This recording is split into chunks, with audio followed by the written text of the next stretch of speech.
Good afternoon, everyone. My name is Nick Migliori, Chair of Runnymede Healthcare Center, and I would like to bring greetings on behalf of the Board of Directors and welcome everyone here today.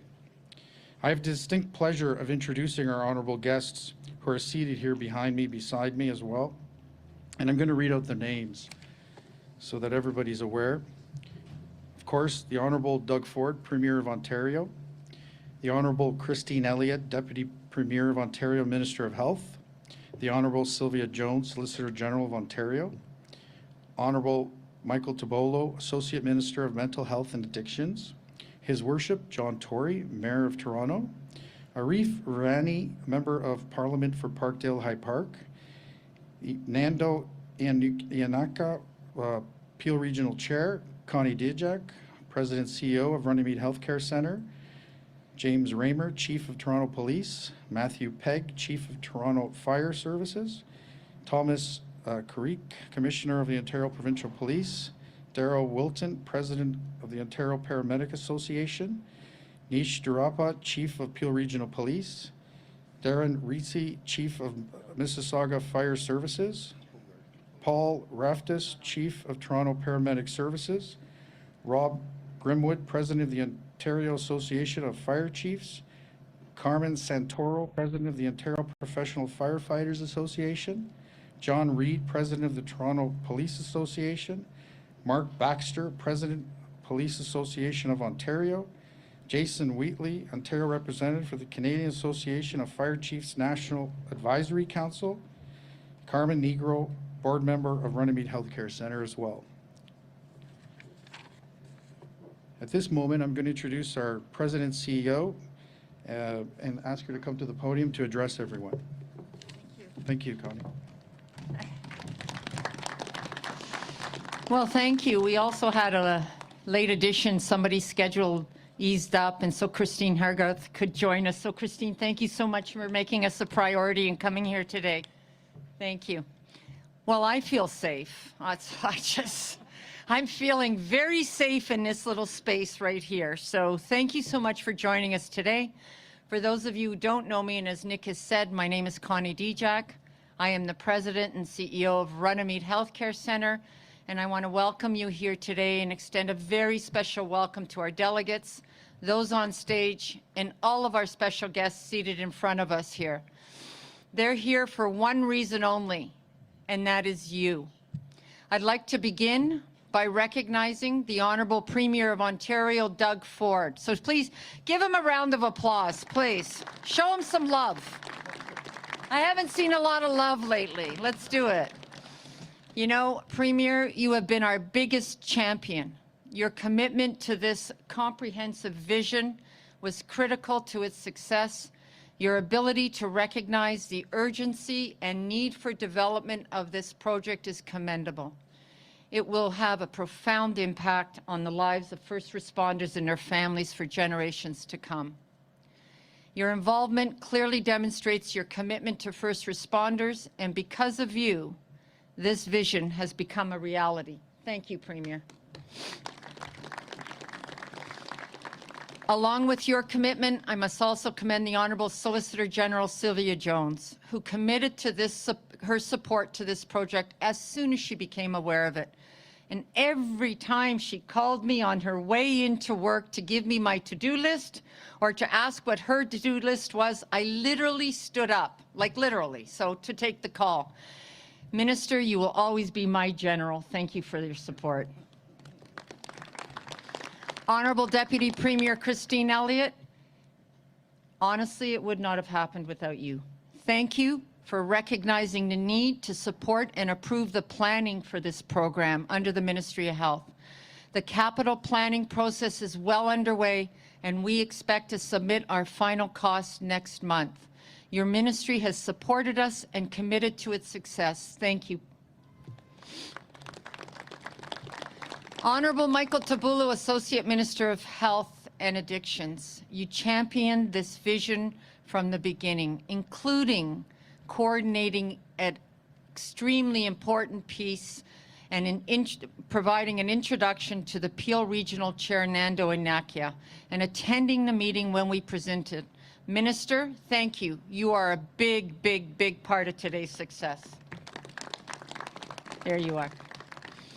Regional Chair Inakia, your involvement made this project a comprehensive vision, and your generosity and leadership was critical. Thank you to you and your regional council. I would now like to recognize Member of Parliament Arif Farani. Arif, you immediately supported the vision and recognized the critical role the federal government has in treating frontline healthcare workers and first responders. You ensured we remained a priority with the federal government and did not stop until the support was secured. You were relentless, and for that and your support, we owe you our thanks. Thank you. And I look forward, now that we have this federal connection, to working with Dr. Nick Carlton, Scientific Director, Canadian Institute for Safety Research and Treatment, who has championed our vision as well. And I know he's watching virtually, so thank you so much. Mayor Tory, I want to thank you for immediately expressing your support. I think your exact words was, "How can I help?" And that was so comforting. I look forward to working with the city in your office as we continue to plan for this wonderful facility. And now I would like to recognize 3 individuals who are very well known to each and every one of the first responders here today, but may not be known to the others. Carmen Santora, President of the Ontario Firefighters Association, Mark Baxter, President of the Police Association of Ontario, and John Reed. Guys, stand up. Just for a minute. Where are you? Stand up. The dedication you've served to your members is inspiring. Your support and input and commitment has made this proposal what it is. You were available 24/7 and not only continued to advocate for this worthwhile project, you made sure the needs of the dedicated frontline first responders were always front and center in the cause. Thank you. All of the individuals on stage here played a vital role in our success. Toronto Police Chief Jim Raymer, Toronto Fire Chief Matthew Pegg. Come on, show them some love, guys. Ontario Provincial Police Commissioner Thomas Craig. All the chiefs of fire, police, and paramedics. Come on, let's give them a round of applause.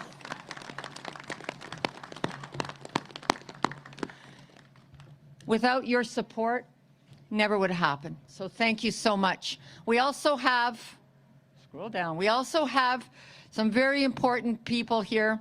You met Nick Migliori, who first opened up. We have Dr. Fabio Varlesi and Carmen Negro. They're all sitting on the board. They're all our biggest supporters. They have been here since day one, and I want to thank them for their commitment and their support. Thank you. As leaders in rehabilitation, Runnymede recognizes the importance of helping others achieve their fullest potential. Today, we are bringing forward a plan to create a first-of-its-kind dedicated PTSI Center of Excellence for First Responders and Frontline Healthcare Workers. This comprehensive vision will build a better long-term strategy to wellness for first responders and healthcare providers. Together, we will break down stigma and provide greater access to a full continuum of care and treatment ranging from assessment, intensive treatment, return to work, emphasis on prevention and early intervention. We will rely on the best research evidence to directly inform supports for first responders at risk and suffering from PTSI. Most importantly, first responders will continue to be making decisions into the program planning, which will be key to our success. The Wellness Center in Caledon will provide inpatient treatment for PTSI in a residential setting, allowing timely access to care when needed. And completing the full continuum of wellness will be an integrated digital platform providing 24/7 access to vital care and support. Back to work, back to life, serving those who have proudly served us. We will provide the right care in the right place at the right time. I want to thank you all for coming and showing your support today. And before I introduce our Premier of Ontario, I would like to thank my family. Tom, Katie, Ari, and Peter, thank you. Now, without further delay, please join me in welcoming the Premier of Ontario, and I want to hear some love for the Premier, please. Premier Doug Ford. Oh boy, you can't ask for a better, bigger and better supporter than Connie. Well, good afternoon, everyone, and it's great to be here. And again, Connie, I want to thank you for the introduction and everyone at Runnymede Health for having us here today. But Connie, you were so kind, and you know you're very humble. But everyone here knows why this is happening. It's happening because of Connie. And when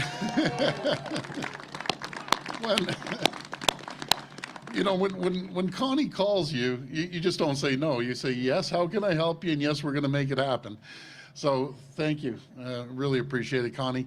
This is an incredible group of people standing with us. And it's a privilege to be here with you. And I'm so pleased to be joined by some all-star members of my team. And I know you've mentioned, I'm going to mention them again, Minister Tibollo, Jones, Elliott, and MPP Hogarth. I want to also thank my good friend, Mayor Tory. You know, Mayor, you've been a great partner. You've collaborated and cooperated over a number of years, especially through the pandemic. And for that, I thank you. And also for that, you'll always be my second favorite mayor of Toronto, always. So thank you. And that's a compliment, too. So, and my federal counterparts, too, and the Peel Regional Chair, Nando, you're my favorite chair, and I'm not shy to say that. You're always there to support. And this is a great example when three levels of government come together. There's nothing that we can't do. So thank you for everything you do. And I also a commitment to our Ontario's first responders. I've said from day one, you're all absolute champions. And I want to thank especially all of the service women and men who are here today for a historic announcement, and it's really historic. Because throughout all of the challenges presented by COVID-19, our heroic first responders and frontline healthcare workers have continued to keep us all safe, and thank you for that. No matter if it's police officers, firefighters, EMS, correctional workers, emergency dispatch operators, frontline healthcare workers, everyone played such a critical role. These are the people that have always stood tall, no matter the danger to themselves. Their commitment is total. They put it all on the line every single day. But that selflessness, that heroism, it comes with a real cost. I've spoken before about the PTSI rates are rising every single day amongst frontline emergency personnel. I've talked about how first responders are 2 times more likely than the average person to develop PTSI on the job. I've also talked about our government's promise to help the people who take care of every Ontarian in our times of greatest need. And we must be there to help them when they need us.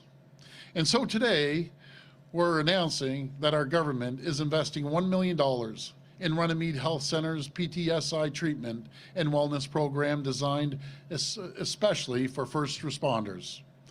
This is the first facility of its kind anywhere in the country, and it will be a world-class venue dedicated solely to unique needs of these frontline heroes.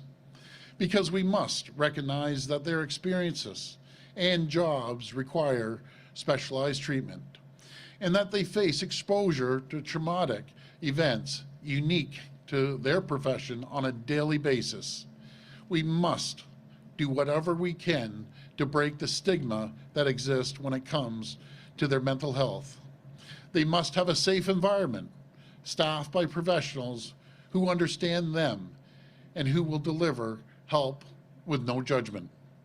And this center has been planned and developed with first responders at the table, including the respective associations, command, and frontline workers, not as patients, but as partners who are ensuring what is being delivered is what they need. The work that the team at Runnymede has done is absolutely phenomenal, and I'm so proud to be working alongside them because our government is fully committed to getting these heroes back to living the lives they want. We want them to be back at work and back to life. They have done so much for us, and we will make sure they know how grateful we are. Their commitment to us is beyond question, and we will always be there for them. My friends, our government is on a mission to build Ontario for the future, to get shovels in the ground for the critical infrastructure that a growing province needs. And we couldn't be prouder to have new facilities for first responders, wellness, be part of building Ontario for everyone. I want to thank you, and may God always bless Ontario's first responders. Thank you.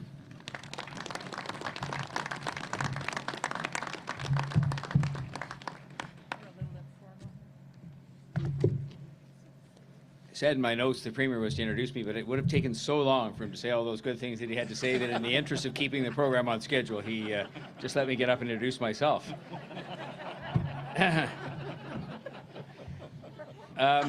Connie, you said that you stand up when Sylvia Jones calls you. I want you to know when you call me, I stand up. So I just want you to know that. And, you know, this is a special occasion to be here because it is the first of its kind. And I do want to begin by thanking the Premier and the Government of Canada. Arif is representing the government here today. I will introduce him when I'm through these remarks. But this is something that is very important because, you know, we all know people who watch television or go to a movie and are traumatized by seeing a person in distress, or by seeing someone having a heart attack, just portrayed on television, or seeing somebody who's been part of a tragic crime scene, or seeing somebody that is a part of a horrific fire scene. And people are traumatized by seeing that on television or on a movie. But people that are here today, and many others that serve with them, have to experience that each and every day in serving and protecting us. And so if there are people who are traumatized by seeing that on television or in a movie, imagine when you see it as part of your duty and your responsibilities, which these people take as a privilege. But nonetheless, seeing that over and over again and the impact that's going to have on you. And so it's something that I've come to recognize as I've sat as a member of the police board, as I've gone out with Chief Pegg and Chief Jessup to fire scenes and with the paramedics, because I see just a sliver of the real life that people experience in serving and protecting us. And so the notion that we should now have something that is going to stand as a place where those people can be comforted, can be supported, can be treated, can have a chance to recover is extraordinarily important, especially when you take into account what these women and men do for us. You know, the fact is, a city this big, and I'll talk on behalf of any city, it doesn't really matter, and I'm so pleased that Nando's here today because I'm such a believer, as he knows, in this region and the strength of this region, and all of us working together with the other governments to do good things for people. But the fact of the matter is that our cities, our regions could not function without the first responders and the job that they do every single day. But we also know the reality of the toll that these jobs take on their lives. You know, I think people forget, beyond what you see in the job that you have, if you're a first responder, that firefighters and paramedics and healthcare providers, they're all human beings too. So among that group of human beings, just like all the rest of us, there are going to be the normal stresses and strains that people face that can lead to post-traumatic stress syndrome. And so and getting that help is more complex. It just is. I mean, it's a fact of life that the jobs are different, the responsibilities are different, the expectations, even the publicity sometimes associated with these kinds of things are different. So there's a different and more complex need that is created, and that is what this center is going to do. I will just say the sheer number of people here indicates the support everybody has for this. I think this is a strong step in the right direction. And Toronto and Peel will now become home to the assessment center here and to the treatment facilities in Peel. And then again, that's a great example of how we can work together with the province and the feds and as a region to make sure everybody is well treated and can get back to work. But more importantly, getting back to work, they can be healthy. I, of course, want to acknowledge the initiative undertaken because I remember Connie calling me. I did stand up right away, as I was in the habit of doing, and just said, how can I help? Because I thought it was such an outstanding, timely idea, because you hear each day of the stress and strain that is taken on first responders and healthcare frontline workers in carrying out their duties. And so in thanking all of you, I want to say that I'm proud this is happening, you know, once again in our city, in our province, in our country. It's not unusual for us to be doing these kinds of things first, just as we've led the way, I think, in many respects in the pandemic. And that is because we work together to do these things. We're not focused on the division that has been so much evident in recent times. We're focused on things we can do together to support people, in this case, frontline responders and frontline healthcare workers. And if we can focus more and more on doing that each and every day, this will become an even better place to live. And on that note, I would like to invite someone who is himself a great cooperator and collaborator and a great partner for the City of Toronto, somebody I've had the privilege of working with for a number of years now, and that is Arif Varani, who is going to speak on behalf of the Government of Canada. Thank you.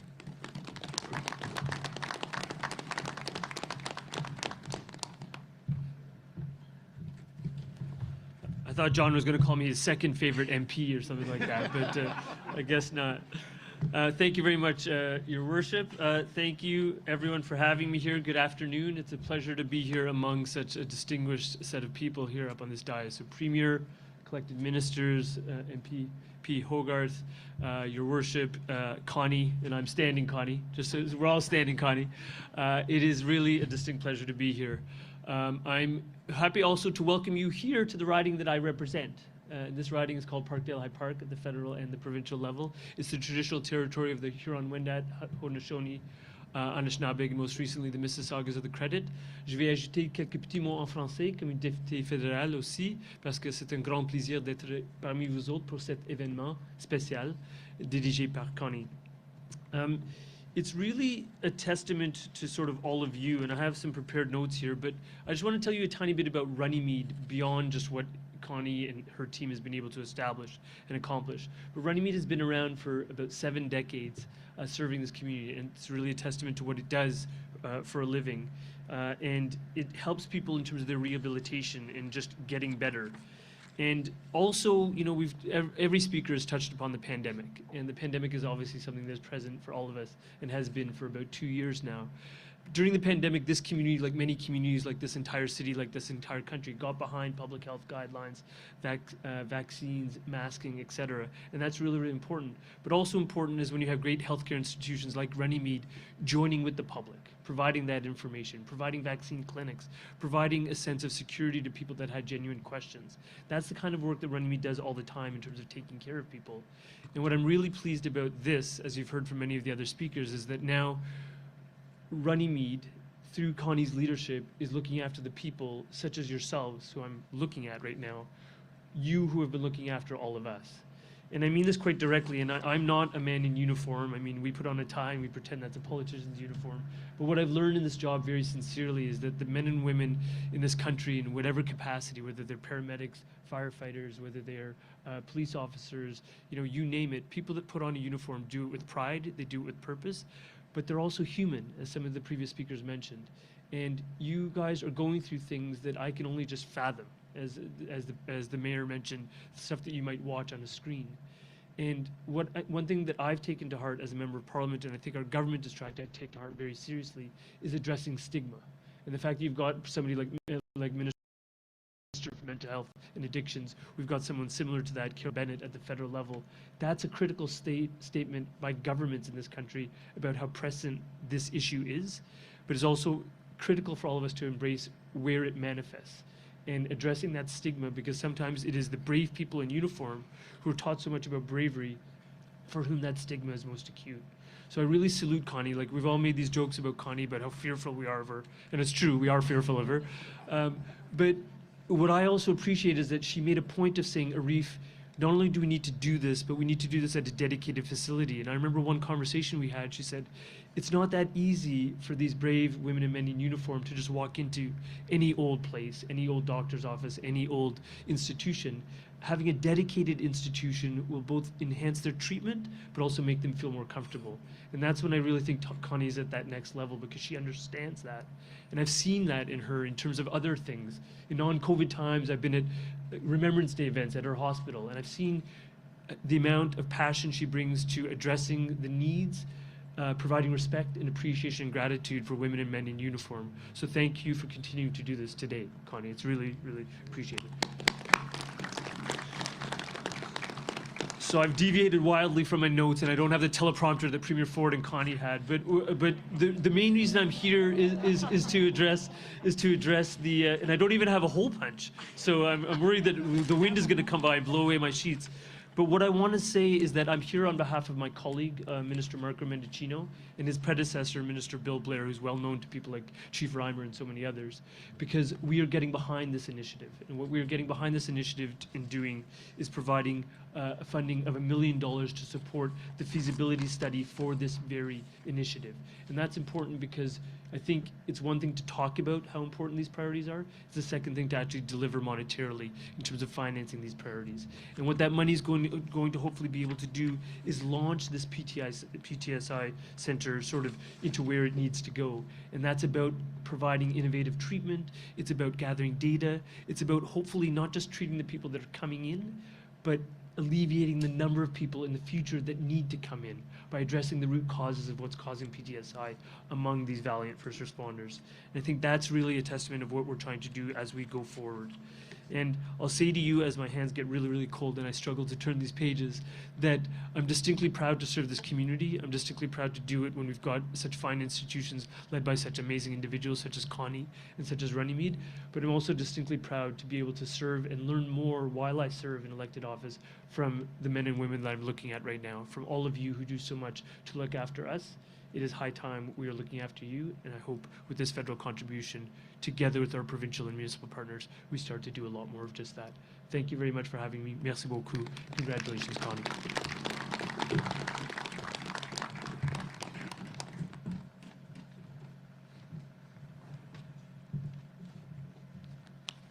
Well, thank you very much, everyone. I'm Nando Unique. I'm chair for the region of Peel, and it's a privilege to be here with the Fire Chief Reezy from Mississauga today, and also our Peel Regional Police Chief Nish Duriappa. Nish, thank you very much. This is a very special day for me. I was first elected 34 years ago.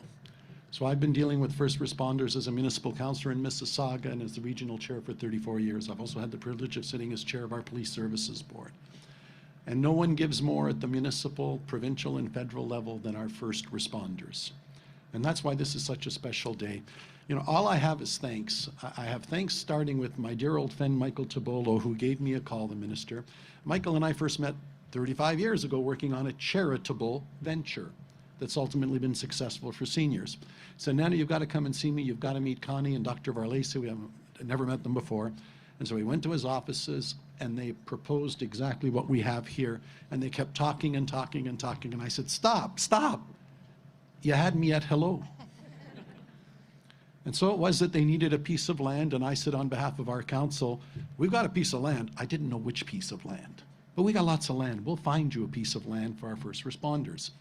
And the next call I got was from Minister Jones, our local MPP, that said, Nando, I'm aware of the initiative. You've got to do all you can on behalf of the people of Peel, on behalf of the people of Caledon. You have my full support, and has followed me every step of the way to make sure that this thing gets done.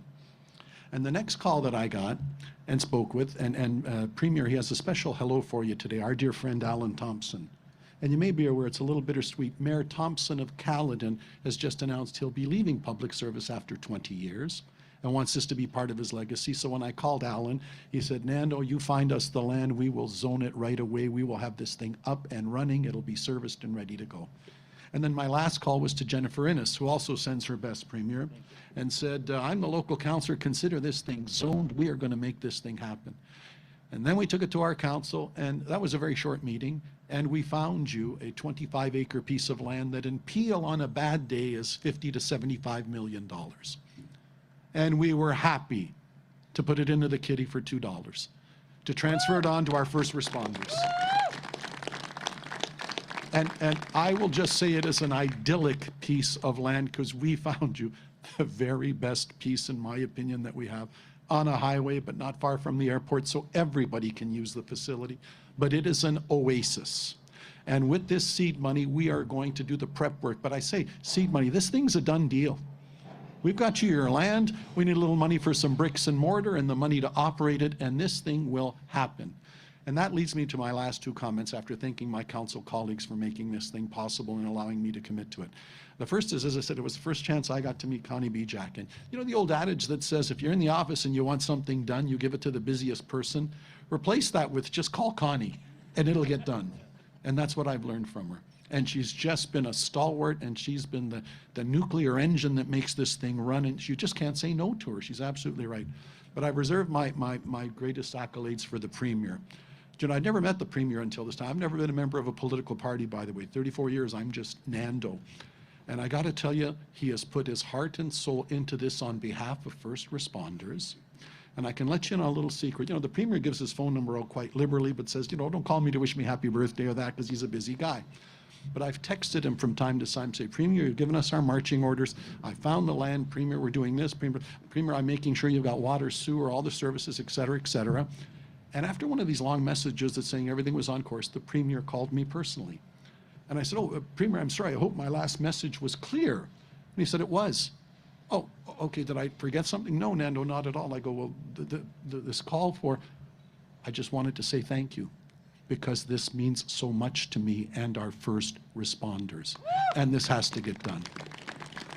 And that's a measure of the man. So, Premier, to you and to everybody involved, I'm glad Peel can play our small part on behalf of our first responders in Peel, in the region, as John Tory says, for the province, for all of Canada. And as I said, we're not exploring anything. This thing's a done deal. We've given you a piece of land. I'm sure our provincial and federal partners are going to come through with the funding. And with Connie's plan and Dr. Verlese's plan, this thing is a reality on behalf of our first responders who have given us your all. Thank you very, very much. Thank you.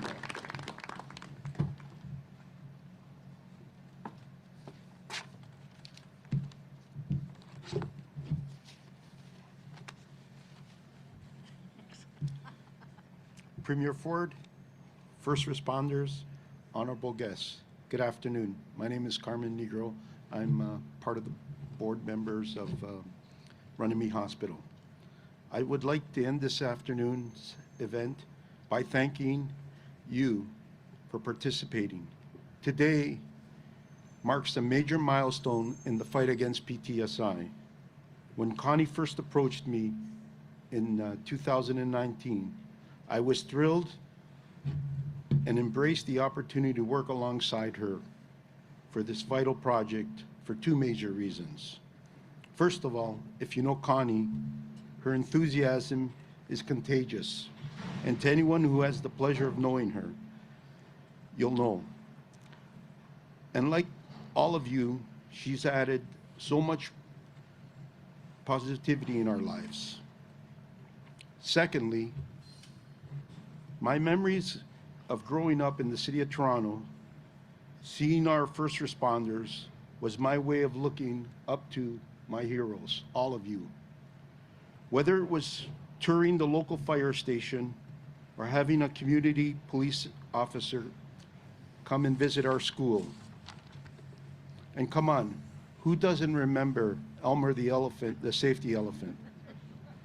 The concept of Elmer was to teach each of us how to stay safe, use common sense, stay away from strangers, plus many more things.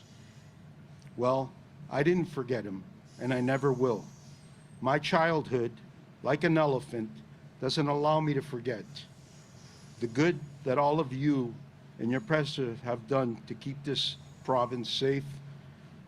Like an elephant, I won't forget. All of you first responders are exposed to life's tragedies every single day. And it's because of your unselfish sacrifices that allows the rest of us to live and sleep with peace of mind every night. I can't say it enough. Each one of you is my heroes, especially the guys out there in the back. Assisting Connie was my small contribution to ensuring this clinic and many more like it come to fruition. And through these centers, it will now be your time. It'll be your time to sleep and have a peace of mind. God bless each of you, and thank you for allowing me the opportunity to talk. I want to thank everybody here for the very kind words. And every time you said, I listened to Connie, my poor husband Tom cringed and laughed and thought, I thought it was only me. You're not special, hon. I'm sorry. But I want to introduce you to the rendering over here. We think it's absolutely beautiful. It's going to add character to the community. Station 3434, as it will be known, will be our first responders center of excellence. And you're now standing on the site. Well, actually, we're on the parking lot, but over there will be the site where the treatments will be provided. So again, I want to thank you so very much for attending here today and supporting us, and thank all of you for supporting the cause, because together we will do it, and I'm convinced of that. Thank you. Is Tony Bavoda here? Is he gonna, where is he? All right, so is there going to be, you're ready to make media, you're cold? Well, we thought if we kept you cold, you'd be quick and nice. We're all a big happy family, so everybody play nice, everybody be nice. So we'll take some that's just me talking. I've got the switch to turn all the microphones off, I'm just telling you. Okay, we're ready to take questions. If you have a question, just form a line behind the microphone. Just a reminder, it's one question and one follow-up. I thought you were going to stay up here, Connie, and take the questions. No, it's all good. You're the only people who don't want Excuse me. Hi, Premier. Hi. Matthew Bingley, Global News. My question is on the Ottawa protests. When you were issuing the provincial state of emergency, you warned that everything was on the table, that vehicles could be seized and forfeited. That mic is getting louder. Now we're hearing that those vehicles are being returned. And I'm wondering on not only the deterrence factor for future protests, but as well as the message it sends to the people of Ottawa. Do you feel that this response is that strong, it follows through on that strong threat that you first promised? Well, first of all, I want to thank all the police agencies across the country that helped out there. They showed absolutely great leadership, and absolutely. And you know, that's the first time that's ever happened, but I can assure you that we'll make sure it doesn't happen again, no matter if it's in Ottawa or holding up our trade corridors on the bridge that cost us $700 million every single day. We live in Canada. We just can't tolerate people holding 1 million people hostage. My follow-up is for a colleague. Sure. It has to deal with the deregulation of traditional Chinese medicine. I'm wondering first why your government has decided that this needs to be a priority, and also what concerns you have about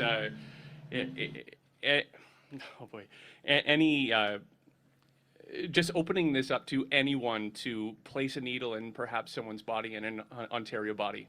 Before I pass it over to the Minister of Health, we inherited a broken system, and it really prevented anyone speaking Mandarin or Cantonese from really writing the exam in that. So we're trying to fix the problems that we inherited. I have a strong relationship with our Chinese community, I think the world of them, and we're out there just trying to fix the problem that, again, we heard from the community broadly right across Ontario. But I'll pass this over to our Minister of Health.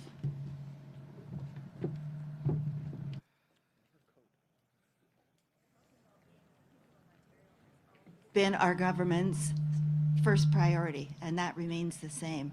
The Premier has spoken to some of the issues that were involved with some of the traditional Chinese medicine practitioners not being able to practice. But what we're proposing to do is to transition the regulation from the College of Traditional Chinese Medical Practitioners to the Health and Supportive Care Providers Authority of Ontario.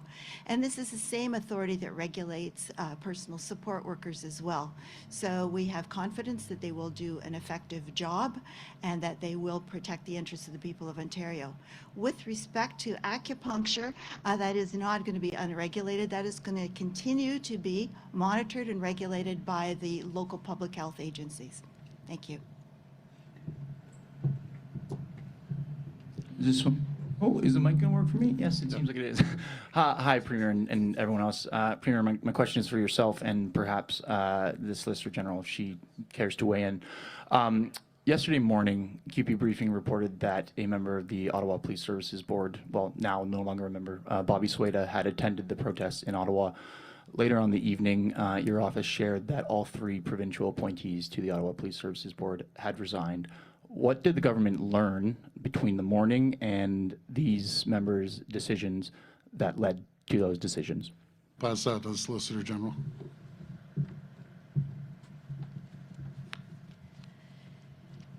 Now, the illegal occupation in Ottawa was unprecedented in Ontario's history. It is why the City of Ottawa has chosen to take a new direction with their Police Services Board and their leadership. The Mayor has been working with us from the very beginning, and because the City of Ottawa has chosen to take a new direction with their Police Services Board, we accepted the resignation of the 3 provincial appointees. So we're working with the City of Ottawa. They're leading that new direction with an independent Police Services Board, and we will, in the coming days, have provincial appointees to make sure that the oversight that is so important for Police Services Boards continues. Thank you. I suppose I'll ask again, what did the government learn between yesterday morning and the evening that led to these members' resignations? And in the spirit of having a follow-up, which local MPP recommended that Bobby Sueda be appointed to this board originally? And I would appreciate if you could weigh in, Premier. Fair enough. There's approximately 3,500 appointments, and yes, do I have to sign off on it? I do, but do I dig into all 3,500? I don't.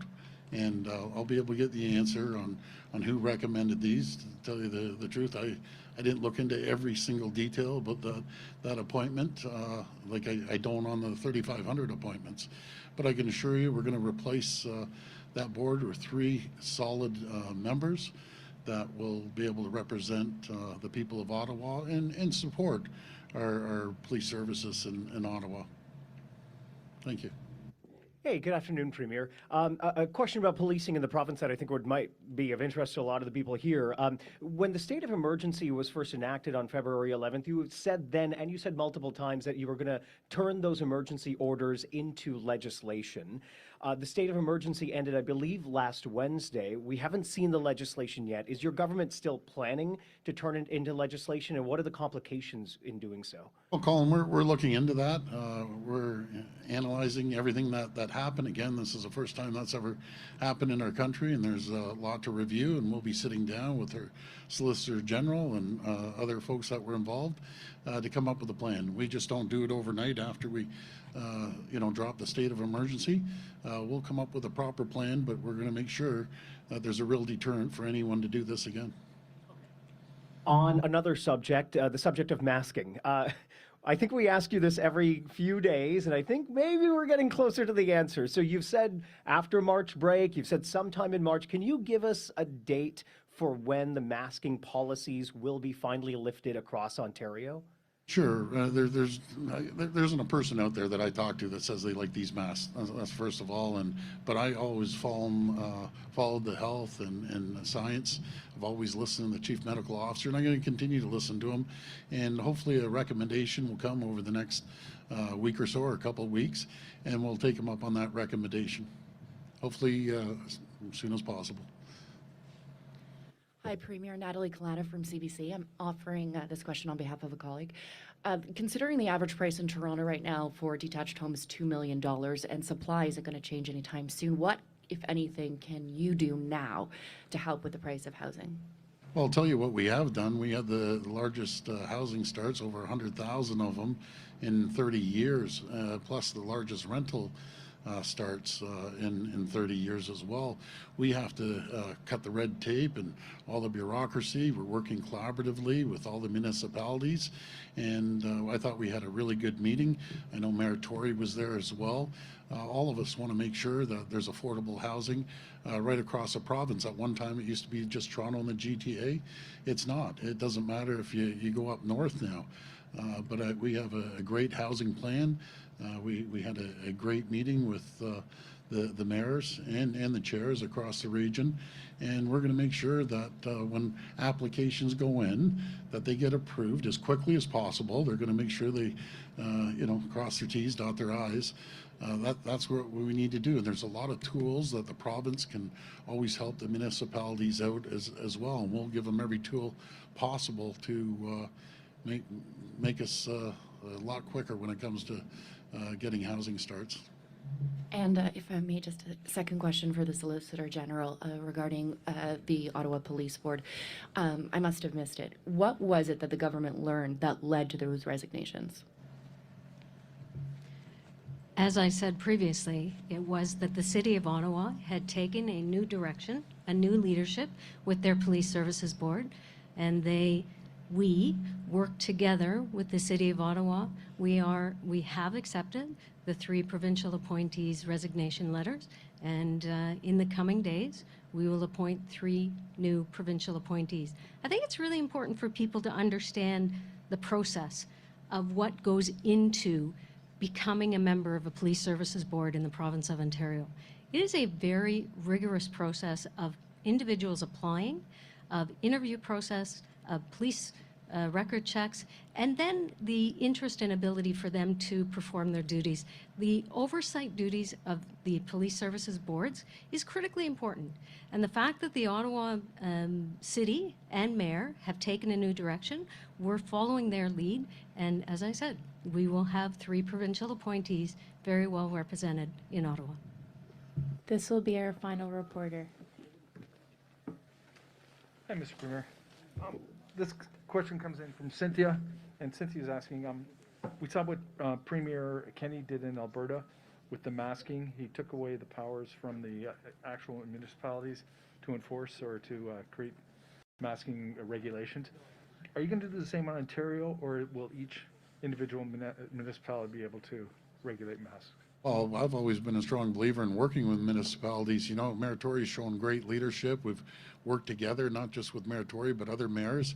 And it's all about working together and getting through this. And that's the reason I think Ontario as a whole, you know, we did pretty well, Jamie.